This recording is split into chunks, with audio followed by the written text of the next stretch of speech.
Gigio Bresciani, credo che il risultato ti soddisfi, insomma, al Casamora che tornava in A1 il Castiglione dopo tanti anni, una vittoria per 7-2, però insomma anche i giovani castiglionesi credo hanno lottato e comunque questo Lodi veniva da due belle partite con il Trissino in Supercoppa.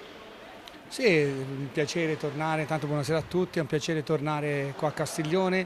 Io se non ricordo male l'ultima volta era un derby col Castiglione che giocavamo nel Follonica. È sempre un piacere poi rivedere tanti amici e tutto, e il Castiglione è una squadra giovane che si deve un po' abituare sicuramente alla categoria, però insomma Michael in porta, Saitta e Oscar insomma, sono due giocatori già di qualità, secondo me hanno fatto molto bene. Gli argentini secondo me sono dei giovani molto bravi, è una squadra che deve crescere. Noi avevamo l'obbligo di vincere, nonostante tutto il primo tempo diciamo che c'è stato un momento dove abbiamo un po' traballato,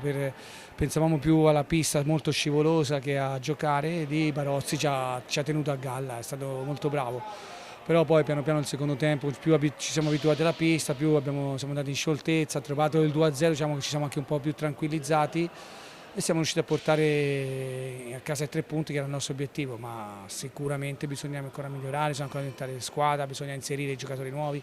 ma è anche il bello di lavorare su questo. Senti, un campionato che ha già messo in evidenza che le squadre big insomma, vogliono stare lassù, però ci potrebbero essere le sorprese come Castiglione. Ma guarda, è un campionato che ogni pista fuori casa, sai, nell'hockey moderno sono difficili, devi sempre andare a giocare al massimo. Io penso che sì, le big hanno messo, ma non so, vorrei dirti quali sono le big, io penso che c'è una squadra che è il Trissino che sicuramente ha un organico fortissimo, poi il Bassano, poi ci siamo noi, Valdagno, Monza, Viareggio, tutti hanno un livello pari, ma ogni partita avrà la sua storia, le condizioni fisiche, gli infortuni, cartellini, power play, ci saranno tante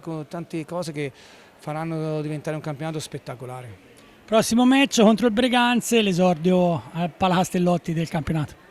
Sì, l'esordio al Palacastellotti in campionato è sempre bello perché insomma, giocare in casa nostra è bello, però pensiamo sì, al Breganze adesso già partita per partita e crescere di condizione perché onestamente adesso siamo a un 60%.